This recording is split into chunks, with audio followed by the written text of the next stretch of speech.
Hello दोस्तों, नमस्कार। कैसे हैं आप सब। मेरा नाम है जयमीन चावड़ा। मैं पेशे से एक डॉक्टर हूँ और साथ में मैं एक हिस्ट्री का स्टूडेंट भी हूँ। लास्ट टाइम मैंने 2 वीडियो डाले थे, आप सब ने बहुत अच्छा उसमें लाइक दिया और व्यूज़ दिए, उसके लिए धन्यवाद। और सॉरी, थोड़ा लेट हो गया हमारे इस नए वीडियो को आने में। पर इस बार से मैं सोलंकी वंश के पूरे राजाओं के लिस्ट के बारे में अच्छे से आपको पढ़ाऊँगा। आप लोग मेरे इस चैनल से जुड़े रहे और मुझे सब्सक्राइब करें, लाइक करें और शेयर ज़रूर करें। आज हम बात करेंगे मूलराज सोलंकी के बारे में, जो थे गुजरात के सोलंकी वंश के स्थापक। इनके बारे में मैंने वीडियो बनाया था, जो पार्ट 1 है। आप नीचे डिस्क्रिप्शन में देख सकते हैं लिंक, उससे आप पूरा वीडियो देखें। उसके बाद इस वीडियो को आप ज़रूर से देखें।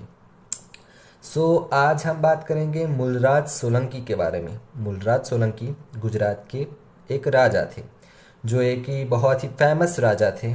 और उनके बारे में बहुत सी चीज़ें हमें इस वीडियो में देखने को मिलेगी, जानने को मिलेगी। आप इस वीडियो में एंड तक बने रहे। मूलराज सोलंकी के बारे में हमने आपको पढ़ाया ही था। उनकी माता का नाम नीलावती और पिता का नाम राज था। और उनका जन्म मूल नक्षत्र में हुआ था। सब कुछ मैंने डिटेल में आपको लास्ट वीडियो में पढ़ाया है, आप देख सकते हैं। इस वीडियो में हम अब जानेंगे कि मूलराज सोलंकी के राज्य में कैसी कैसी धार्मिक पद्धतियाँ थी, और उनके मंत्रिमंडल कैसे थे, और युद्ध कैसे हुए थे।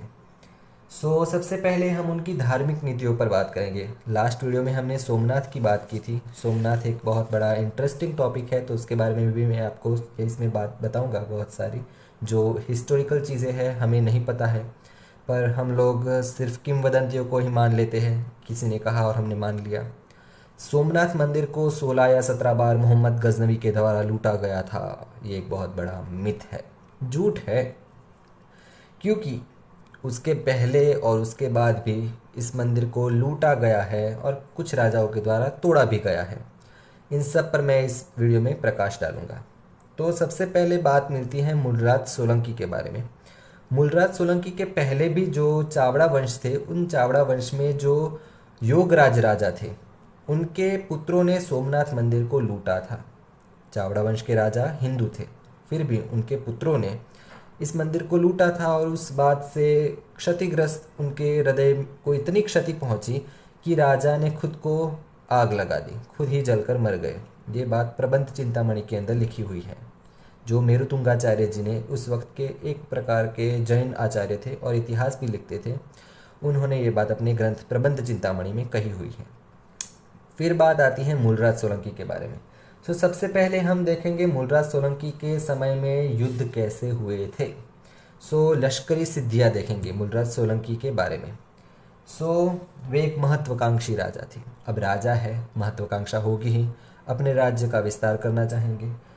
सबसे पहले तो वो सारस्वत मंडल के मालिक बने। सारस्वत मंडल मतलब क्या? हाल के उत्तर गुजरात के क्षेत्र में जो पाटण का क्षेत्र है, फिर महसाणा का क्षेत्र है, बनासकांठा का क्षेत्र है, और उत्तरी थोड़ा क्षेत्र हम मान सकते हैं साबरकांठा का, और कच्छ के छोटे रण वाला क्षेत्र है। उस क्षेत्र में जहाँ से सरस्वती नदी पास होती है, उसके आसपास का क्षेत्र को सरस्वती मंडल कहा जाता था। उन्होंने सबसे पहले उस पर अपना प्रभुत्व जमाया। उसके समय काल में सोमनाथ मंदिर जो है वो उत्तर गुजरात के राजाओं के हस्तगत आता था। मूलराज सोलंकी के समय काल में सौराष्ट्र के एक राजा थे जिनका नाम था गृहरिपु। यस, गृहरिपु जो राजा थे वो बहुत ही ज़्यादा शाणे बनते थे। उन्होंने क्या किया? सोमनाथ मंदिर में जो भी लोग दर्शन करने के लिए आते थे उनको टैक्स देना पड़ता था।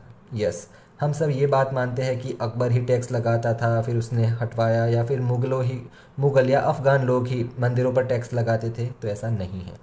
हिंदू शासक भी मंदिरों पर टैक्स लगाते थे। सोमनाथ मंदिर पे बहुत बड़ा टैक्स लगता था। जो भी लोग वहाँ पर दर्शन के लिए आए उन्हें सबसे पहले टैक्स देना पड़ता था। उस टैक्स को राजा, जो उत्तर गुजरात के राजा थे, वो अपने रेवेन्यू में डाल देते थे, और उससे उनकी बहुत बड़ी इनकम भी हो जाती थी। उस वक्त सभी लोग जब दर्शन करने के लिए आते थे तो अपने पास बहुत सारा धन लेकर आते थे, धनराशि, क्योंकि रास्ते में उन्हें ज़रूरत भी पड़ती थी और मंदिर को भी देना होता था दान में, और मंदिर में प्रवेश के लिए भी देना पड़ता था। तो इतना सारा धन लेकर वो निकलते थे। तो ये जो यात्रिक थे उनको सौराष्ट्र के राजा गृहरिपु बहुत ही ज़्यादा हैरान करते थे, परेशान करते थे, उनका धन ले लेते थे, लूट लेते थे। और इस वजह से फिर बात बिगड़ी। उत्तर गुजरात के राजा और सौराष्ट्र के राजा के बीच में युद्ध होने की परिस्थिति हो गई। तो कच्छ के जो राजा थे उनका नाम था लाखा कुलाणी या फिर लाखो कुलाणी गुजराती में कहे तो लाखो कुलाणी नाम का जो राजा था उसने सौराष्ट्र के राजा को मदद की। अब गलती तो सौराष्ट्र के राजा की ही थी, पर कच्छ के राजा और सौराष्ट्र के राजा ने मिलकर उत्तर गुजरात के राजा हमारे मूलराज सोलंकी पर आक्रमण कर दिया। युद्ध कहाँ पर हुआ था? युद्ध हुआ था हमारे वामन स्थली पर। वामन स्थली नामक एक जगह है गुजरात में, उस जगह पर युद्ध हुआ था। उस युद्ध के अंदर लाखों जो था कच्छ का राजा वो मारा गया। अब बताइए, गलती थी सौराष्ट्र के राजा की और मारा कच्छ का राजा गया। और जो कच्छ का राजा लाखा मारा गया उसके बाद जो गृहरिपु राजा था सौराष्ट्र का वो बंदी हो गया। मूलराज सोलंकी ने उसे बंधक बना दिया और फिर कुछ समय बाद कुछ शर्तों पर उसे छोड़ भी दिया गया। ओके, सो ये बात हमें जानने को मिलती है। तो इससे हमें क्या जानने को मिला? सोमनाथ मंदिर जो है वो मात्र मुगलों या फिर अफगानों ने नहीं लूटा है, हमारे देश के राजाओं ने भी लूटा है, जिसमें प्रथम नाम मिलता है योगराज के पुत्रों का और दूसरा नाम मिलता है मूलराज के समय में गृहरिपु नाम के राजा का। ओके, उस वक्त मालवा के अंदर राजा सिंहदत्त या फिर उनका नाम मिलता है सियक, उनका राज चलता था। वो सिर्फ मालवा के ही नहीं, गुजरात के खेड़ा क्षेत्र में और मोड़ासा तक के क्षेत्र में, मोड़ासा जो है अरवली जिले में पड़ता है और नीचे खेड़ा जिला है, वहाँ तक मालवा का शासन चलता था। तो जो सियक था वो बहुत ज़्यादा महत्वाकांक्षी, जिन्हें सिंहदत्त भी कहा जाता है, वो बहुत महत्वाकांक्षी राजा था। उस राजा ने अपने क्षेत्र को इतना ज़्यादा विस्तरित किया था और इतना मजबूत बनाया था कि मूलराज भी उसके सामने हार जाता था। और फिर उनका पुत्र आया मुंज, मालवपति मुंज, जिसका नाम इतिहास में बहुत ही ज़्यादा आदर के साथ लिया जाता है। उनके ऊपर एक सीरियल भी बनी थी, सोनी चैनल पे आती थी, पृथ्वी वल्लभ नाम की सीरियल, आप देख सकते हैं, अच्छी सीरियल थी। सो वो मुंज राजा थे, उन्होंने मूलराज को हराया था और मूलराज कुछ समय तक मुंज का खंडिया राजा मतलब कि सामंत के रूप में रहा था। पर फिर मुंज के पत्नी जो थी उसका भाई मतलब कि उनका साला जो था तैलपराज जो दक्षिण भारत के राजा थे, उन्होंने मुंज को मार दिया। और उसके बाद अब राजा मर गए हैं मुंज, तो उसके आधिपत्य में आने वाले जो जितने भी सामंत थे वो सब स्वतंत्र हो गए, तो मूलराज भी उसमें स्वतंत्र हो गया। उसके बाद लाट के क्षेत्र में बारप्प नाम का एक राजा था जो तैलपराज था दक्षिण भारत का, उसके आधिपत्य का एक सामंत राजा था, उसके साथ भी युद्ध हुआ था और मूलराज उसमें जीत गया था। उसके बाद भी प्रबंध चिंतामणि नामक ग्रंथ में भी और भी कई सारे युद्धों के बारे में बात मिलती है, जिसमें कई बार मूलराज सोलंकी भाग भी गए पर अंत में उनका विजय भी हुआ था। इस प्रकार से उन्होंने संपूर्ण सारस्वत मंडल मीन्स उत्तर गुजरात को जीत लिया। उसके साथ साथ कच्छ और सौराष्ट्र को भी उन्होंने अपने आधिपत्य में ले लिया। खेड़ा क्षेत्र जो मध्य गुजरात का क्षेत्र है उन्हें भी अपने आधिपत्य में ले लिया और दक्षिण गुजरात के कुछ क्षेत्रों तक उनकी शासन चली, मतलब कि पूरे गुजरात के ज़्यादातर एरिया में उनका शासन हो चुका था। इसलिए उन्होंने बहुत से ज़्यादा बिरुद भी धारण किए, उपनाम जिन्हें हम कहते हैं। कैसे उपनाम उन्होंने धारण किए? तो परम भट्टारक, महाराजाधिराज और परमेश्वर, ये तीन उपनाम ज़्यादा पूछे जाते हैं। आप जीपीएससी यूपीएससी जैसे एग्जाम्स में ऐसे उपनाम ज़्यादा पूछे जाते हैं, आप देखेंगे। परमेश्वर, परम भट्टारक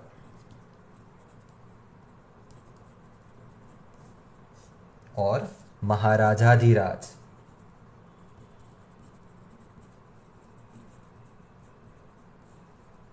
ऐसे उन्होंने उपनाम ग्रहण किए। ये सब बातें हमें द्वयाश्रय नाम के ग्रंथ में, प्रबंध चिंतामणि नामक ग्रंथ में अच्छे से मिलती हैं। प्रबंध चिंतामणि नामक ग्रंथ मेरुतुंगाचार्य जी ने लिखा हुआ है, ये बहुत बार एग्जाम में पूछा भी गया है। और द्वयाश्रय नाम का ग्रंथ भगवान हेमचंद्राचार्य जी ने लिखा हुआ है। हेमचंद्राचार्य जी एक महान ज्ञानी थे जिन्होंने अपने जीवन में 3.5 करोड़ श्लोकों का निर्माण किया था। उनके बारे में भी मैं एक अलग सी वीडियो बनाऊंगा, आप उसमें देख लीजिएगा। उनके समय में अब मूलराज सोलंकी के बारे पर हम बात करते हैं। तो धार्मिक प्रक्रियाएं कैसी थी, धार्मिक क्रियाकर्म कैसे हो रहे थे, और वे कौन से धर्म में विश्वास रखते थे। तो मूलराज सोलंकी जो थे वो शिव जी के परम उपासक थे, परंतु उनके साथ साथ वो जैन और वैष्णव संप्रदाय में भी अच्छे से विश्वास रखते थे और उन्हें दान दक्षिणा भी देते थे। अब उस वक्त की बात ये थी कि हिंदू धर्म जो है वो एक पंथ में बटा हुआ नहीं था, उसमें अलग अलग पंथ थे, सभी एक दूसरे की बातों को काटते थे, विरोधाभास दर्शाते थे। शैव संप्रदाय है वो शिव जी की पूजा करता था, जिनके गुरु थे शंकराचार्य। वैष्णव संप्रदाय में गुरु थे रामानुजाचार्य, जो भगवान विष्णु को सर्वोपरि मानते थे। शाक्तेय संप्रदाय था, जिसके अंदर लोग शक्ति की पूजा करते थे, आद्य शक्ति और उनके अलग अलग रूपों की। फिर सूर्य उपासक लोग भी थे, जो सूर्य देवता की पूजा करते थे। तो हिंदू धर्म अलग अलग प्रकार के पंथों में बटा हुआ था। वेदांती लोग भी थे, जो मात्र वेदों को ही विश्वास में रखते थे। कुछ उपनिषदों को विश्वास में रखने वाले लोग थे, जो उपनिषदों को ही सही मानते थे और वेदों को मिथ्या मानते थे। उस वक्त जैन और बौद्ध, ये दोनों धर्म भी भारत में थे। जैन धर्म का प्रभाव गुजरात में ज़्यादा था, और इसी वजह से जैन बहुत से देरासर उस वक्त में निर्माण भी हुए। बात करें दूसरी सब चीज़ों की, तो मूलराज सोलंकी जो थे उन्होंने बहुत से ब्राह्मणों को दान दिया था, श्रमणों को भी दान दिया था। जो जैन धर्म में विश्वास रखते हैं उन्हें श्रमण कहते हैं, जो तप, ज्ञान और वैराग्य को ज़्यादा महत्व देते हैं, ना कि मंत्रों को, तो उन्हें श्रमण कहा जाता है। ब्राह्मण वो जो मंत्र तंत्र और सभी वेद कर्म कांडों को विश्वास में रखते थे, वो लोग ब्राह्मण माने जाते थे। तो उन्होंने इन सभी को दान दक्षिणा दी है। इसके बारे में हमें दान पत्र मिलते हैं, 3 दान पत्र मिलते हैं मूलराज सोलंकी के समय काल के। फिर बात आती है कि पाटन में मुंजालेश्वर महादेव का उन्होंने मंदिर का भी निर्माण किया था। मुंजाल जो थे वो उनके पिता का नाम, पिता नहीं उनके दादा का नाम था, मुंजाल देव। उनके नाम पर से मुंजालेश्वर महादेव का भी उन्होंने पाटन में उत्तर गुजरात में निर्माण करवाया था। उसके साथ साथ उन्होंने 11 माले का रुद्र महालय नाम का एक मंदिर का भी निर्माण करवाया था। रुद्र महालय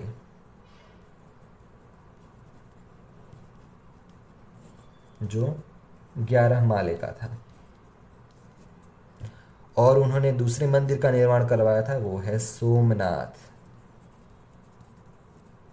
जो गुजरात के पाटन, प्रभास पाटन क्षेत्र में है, समुद्र के तट पर। ठीक है। उसके बाद उन्होंने और भी बहुत सी चीज़ें दिखाई हैं। उन्होंने मूल नारायण मंदिर का निर्माण करवाया था। मूल नारायण एक विष्णु मंदिर था। उसके साथ साथ उन्होंने कुछ जैन देरासरों को भी दान दक्षिणा दी थी। इन सब के बारे में भी बात हम आगे करेंगे। उन्होंने मुंजालेश्वर महादेव का भी निर्माण करवाया।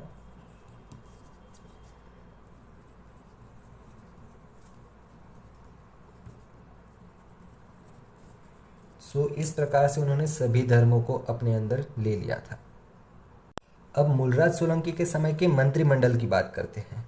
मंत्रिमंडल सभी राजा रखते ही थे और बहुत ही आवश्यक माना जाता था। तो उन्होंने अमात्य के रूप में वीर नाम के एक व्यक्ति को नियुक्त किया था। अब वीर था कौन, तो आप अगर देखेंगे तो मैंने वनराज चावड़ा वाली जो वीडियो बनाई है उसके अंदर बात आती है एक निर्णय नाम के वैश्य की। तो उस निर्णय के वंशज थे वीर नामक व्यक्ति, जिनको मूलराज सोलंकी ने अपने अमात्य मतलब कि महामंत्री घोषित किया था। उन्होंने धार्मिक क्षेत्र को संभालने के लिए एक धर्मदेव नाम का भी विभाग, धर्मदेव नाम के व्यक्ति को नियुक्त किया था, जो धार्मिक चीज़ों को ज़्यादा महत्व देता था। धार्मिक चीज़ें कैसी चल रही है पूरे राज्य में, उसका वो मुआवजा करता था। तो माधव वीर नाम का एक व्यक्ति का नाम मिलता है, जिन्हें धर्मदेव का उपाधि या फिर पद दिया गया था। माधव देव, उन्हें धर्मदेव का पद दिया गया था, जो सभी जो पूरे राज्य में घूम फिर कर धार्मिक पद्धति कैसी चल रही है उसका मुआवजा करता था। संदेशावाहक और संधि विग्रहक एक व्यक्ति थे, जिनका नाम था शिवराज। शिवराज नाम के व्यक्ति को उन्होंने संधि करने के लिए सभी एक नियुक्त किया था। वो संधि विग्रहक के रूप में सभी जगह पर जाते थे, राजाओं से बात करते थे और संधि करते थे। पुरोहित के नाम पर पुरोहित के लिए उन्होंने नियुक्त किए थे नागर ब्राह्मण सोम शर्मा। सोम शर्मा के बारे में भी बहुत ही इंटरेस्टिंग स्टोरीज है, उन सब के बारे में हम आगे की वीडियोस में भी बात करेंगे। पर पुरोहित थे सोम शर्मा उस वक्त के। महामंत्री थे जम्बक। महामंत्री और महामात्य दोनों अलग अलग पद माने जाते थे, जैसे कि हमारे यहाँ भी प्रधानमंत्री और मुख्यमंत्री होते हैं उसी प्रकार।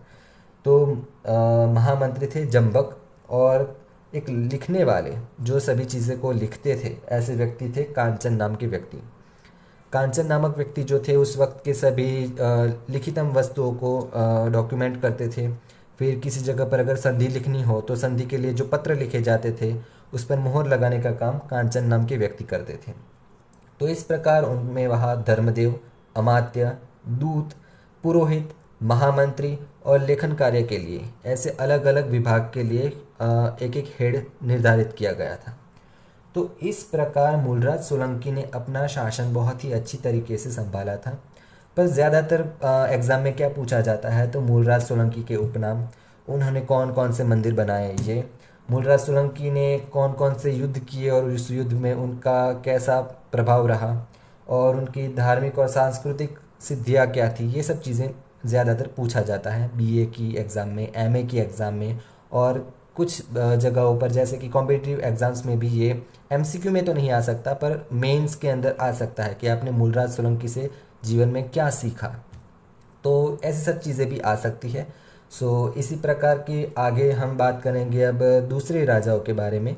सो मुझे लाइक करें, शेयर करें, सब्सक्राइब भी कर लें हमारे इस चैनल को। इस चैनल में आपको बहुत से ज़्यादा ज्ञान की बातें मिलेंगी। सो ऐसे वीडियो में बने रहने के लिए धन्यवाद। Thank you. मिलते हैं नेक्स्ट वीडियो में। Bye bye.